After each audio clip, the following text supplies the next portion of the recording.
Hello दोस्तों, कैसे हैं आप।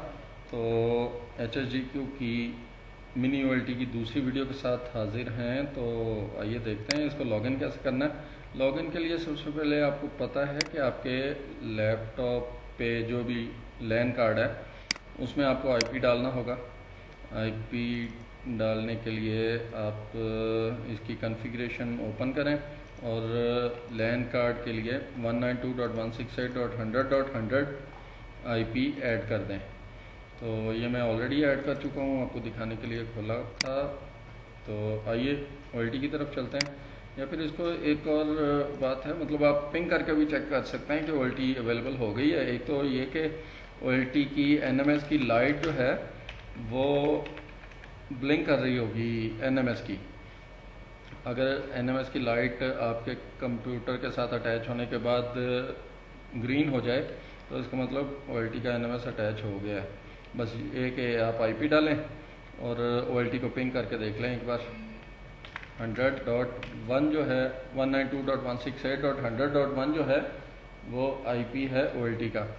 हम इसको पिंग करते हैं तो पिंग आ रही है, इसका मतलब नेटवर्क में कोई इशू नहीं है, हम NMS एक्सेस कर सकते हैं। आइए वेब ब्राउज़र पे चलते हैं। यहाँ पे हम IP डालेंगे ब्राउज़र में, किसी भी ब्राउज़र में खोलें तो एड्रेस बार में 192.168.100.1 लिखेंगे। बाकी आगे जो भी कुछ आ रहा है उसका ज़रूरत नहीं है, वो खुद ही चेंज होता रहेगा। आप जब इसको रिफ़्रेश करते हैं पेज को या पहली दफ़ा खोलते हैं तो इसमें आपको नज़र आएगा कि चाइनीज़ लैंग्वेज सेलेक्ट हुई होती है बाय डिफ़ॉल्ट।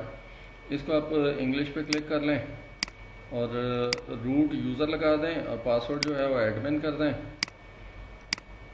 ये पासवर्ड आपको नज़र आ रहा होगा। तो रूट यूज़र और पासवर्ड एडमिन करने के बाद लॉगिन करते हैं।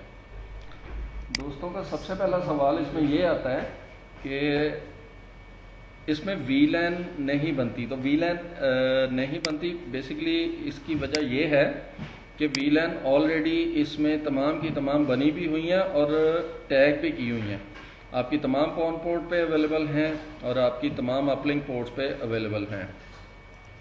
तो दोस्तों इस पूरी बात का मकसद ये है कि इस OLT में आपको VLAN बनाने की ज़रूरत नहीं है, VLAN ऑलरेडी बनी हुई है। तो आइए इसको डायग्राम पे थोड़ा समझते हैं। मसलन क्या होता है, आपके जैसे ये OLT है आपकी, अब ये OLT आपको नज़र आ रही है और इसमें ये पॉन पोर्ट्स हैं उसकी और ये उसकी अपलिंक पोर्ट्स हैं। अब G1 में एक नेटवर्क लगा हुआ है, G2 में दूसरा नेटवर्क लगा हुआ है। G1 जो है ये ऐसे नेटवर्क से अटैच है जिसमें PPOE अवेलेबल है, हम इस पर कनेक्शन डायल कर सकते हैं। मतलब इसमें इसकी पोर्ट को हम जो अपलिंक होगा, मतलब हमारा सिस्को का स्विच है या फिर कोई और डिवाइस है, जैसे OLT भी कोई हो सकती है, उसके अपलिंक पे हम इस पोर्ट को ट्रंक कर लेंगे जिसको अटैच करना है अपनी OLT के साथ। जब इस पोर्ट को हम ट्रंक कर लेंगे तो उस पर ट्रंक करने के बाद उस पर VLANs ऐड कर देंगे अपनी, जो भी हमारी चाहिए होंगी। जैसे 10 और 20 जो है वो हम इस पर टैग कर लेते हैं। अब यहाँ पे हमें G1 में कोई कॉन्फ़िगरेशन करने की ज़रूरत नहीं है, इस पर ऑलरेडी सब कुछ है। सेम इसी तरह से एक दूसरा नेटवर्क है, ये भी फर्ज करो या तो PPOE या IPTV है, ये जो भी है, मतलब इसकी एक पोर्ट ली हमने, उस पर VLAN 30 और 40 है, तो उसको हमने दूसरी पोर्ट में अटैच कर लिया G2 में।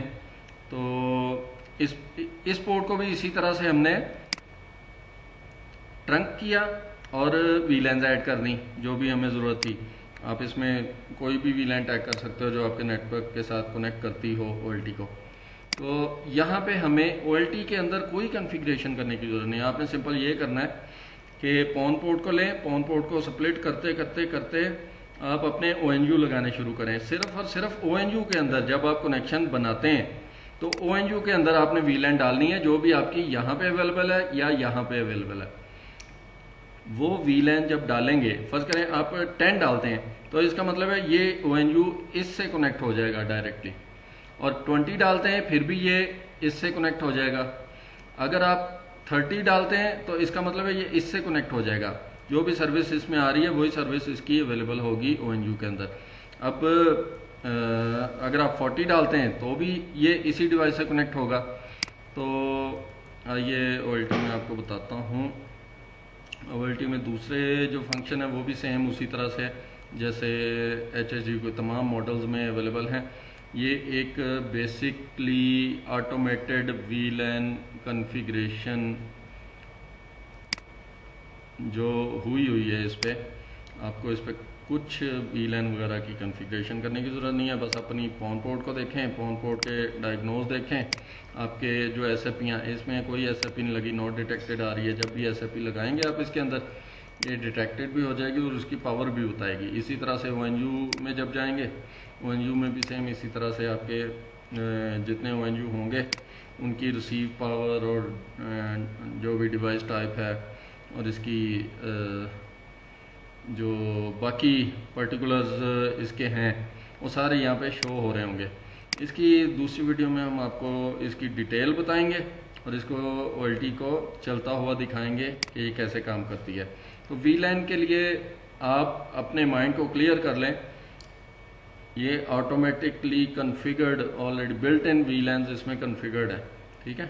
कोई VLAN इसमें डालने की ज़रूरत नहीं है, सिर्फ ONU के अंदर अपनी VLAN डालें और अपलिंक को कनेक्ट कर दें, आपका ONU चल जाएगा। थैंक यू, बहुत शुक्रिया वीडियो देखने के लिए। अगली वीडियो में हम मिलते हैं दोबारा, तब तक के लिए ख्याल रखिएगा।